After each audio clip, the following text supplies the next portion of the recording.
我提前得知国际原油即将从上百美元暴跌至负数，于是连夜带着女徒弟开始制定策略。然而没想到，前2天曾嘲讽过我的徒弟的大学导师刚好也在准备做原油期货，而他们不仅选择买涨，还嘲笑我们看不懂国际趋势。当原油开始下跌的时候，他却对此浑不在意，还信誓旦旦地说要不了多久就会涨回来的。然而他不知道的是，这个下跌只是个开胃菜，接下来那才叫暴跌。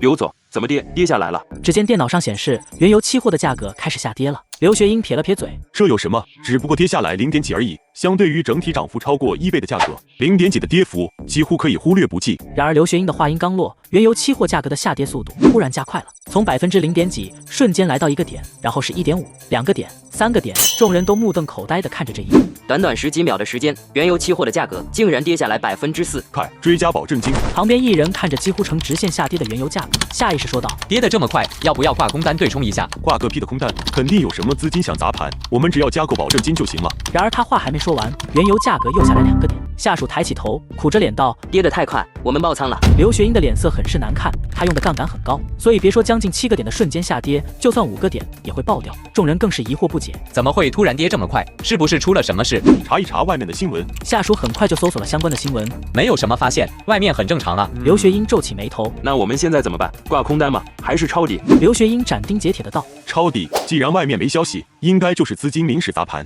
这种跌法，害怕的肯定都跑光了。我们现在入场去抄底，肯定还会涨回来。”没有人提出异议，因为原油价格跌到这里就停下来了，陷入了0点几的波动范围，看起来的确像在洗盘。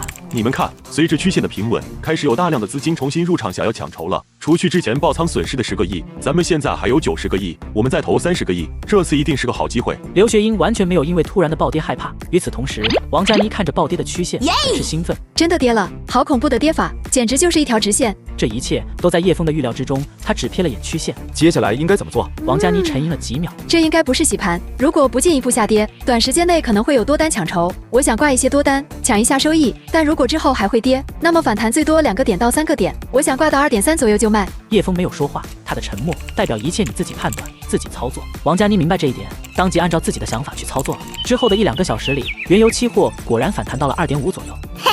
我的多单还真的赚了，我马上结算离场。王佳妮不贪心，完全按照预计的那样去做，而刘学英则不然，2个小时才回来2.5，并不足以让他满意。刚才可是跌了7个点呢，10个亿的仓都爆了，这点收益哪够？再买点，我估计到了明天最少能反弹5个点，只要趋势平稳，多方再次发力，10个点的收益可期。众人开始忙活起来，甚至还有人拿出了自己的私人资金入场。可到了第2天，原油价格并没有涨到刘学英说的5个点，依然还是2.5左右来回波动。抱了一夜期望的众人都很是失望，刘学英的眉头也皱了起来。竟然没有再涨。刘总，我怎么觉得有点怪怪的啊？是不是有人刻意压盘？刘学英点头，有这个可能。那我们怎么做？继续等，还是再追买？刘学英微微思考了一下，看看情况，如果有下跌的动作，但跌的不多，我们就买进去。毕竟已经经过了1整夜的震荡，此刻再下跌，且幅度不大，那就还是在吓唬人。刘学英并不害怕，他觉得一晚上都没有突然暴跌的相关新闻，说明外界一切平稳，只有普通的投资人才会被吓到离场。到了上午10点左右，原油价格真像刘学英说的那样，再次开始下探。刘总真牛啊，真的下跌了，而且缓慢下跌到了2个点左右，就不再往下跌了。刘学英一脸自信，投资公司的操盘手也立刻挂上了更多的多单。至此，刘学英动用的资金已经过半。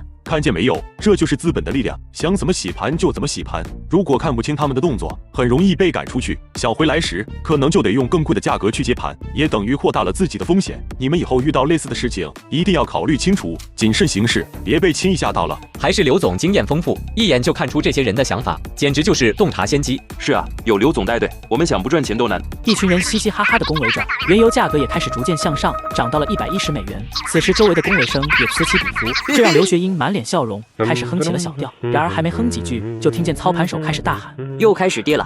刘学英连忙看去，只见曲线如第一次那般，以一个恐怖的姿态直线下落，一眨眼的功夫就跌了5个点。快结算！来不及结算了，加保证金，绝对不能爆仓。刘学英这边开口，那边就有人追加了保证金，确保不会爆仓。但是下跌并没有停止，保证金刚追加完，跌幅已经来到了8%。刘总，先前的保证金就要不够了。刘学英咬着牙，只能再喊。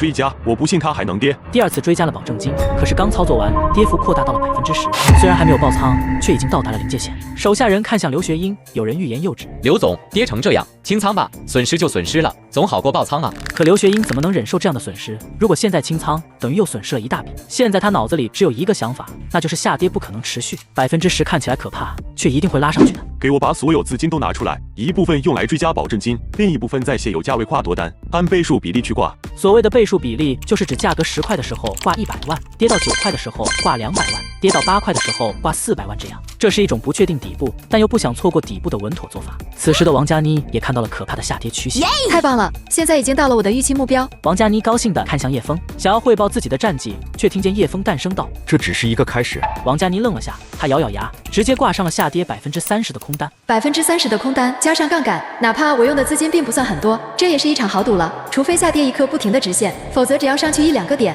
我就得爆仓了。但师傅都说了，这只是一个开始，下跌绝对不仅仅只是眼前这10%那么简单。果不其然，屏幕上的曲线再一次的下跌了。另一边的投资公司里，刘学英脸色铁青的看着原油期货价格不断下滑。糟了，之前的大资金光追加的保证金就是一个天文数字，再加上刘总您的倍数比例挂单，现在每下跌1个点都让人心惊肉跳啊！可刘学英能怎么办呢？现在如果他不追加保证金，一旦爆仓，损失巨大，救都救不回来。如今只能期望原油价格止跌，然后回升，不然的话我也要炸了。然而，刘学英的期望注定要落空，原油价格不断的下跌，从15%，一整天的时间跌到了30%。刘学英脸色苍白的瘫坐在了椅子上。我们已经爆仓了，倍数比例现在已经达到1个亿的级别，还要再继续补仓吗？倍数比例虽然是很好的抄底方法，但像原油期货这种跌法，投多少进去都像在打水漂。刘学英的手都在颤抖，他没有立刻回话，因为他也不知道该怎么做了。继续投嘛，可万一再跌呢？不投的话，那么大的损失怎么跟投资者交代？我才刚上任没几天啊，难道就要这样灰溜溜的滚蛋吗？就在刘学英纠结时，下属立马喊道：“止跌了，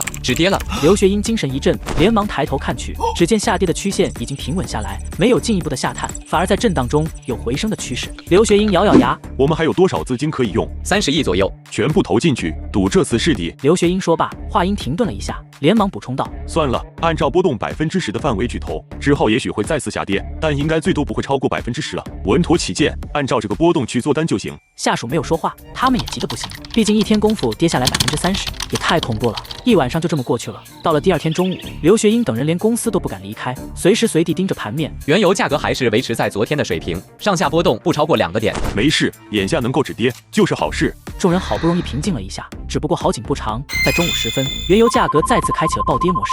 几秒钟时间，刘学英就爆仓了，他整个人瘫倒在椅子上，浑身冷汗淋漓。我靠，国王驾崩了！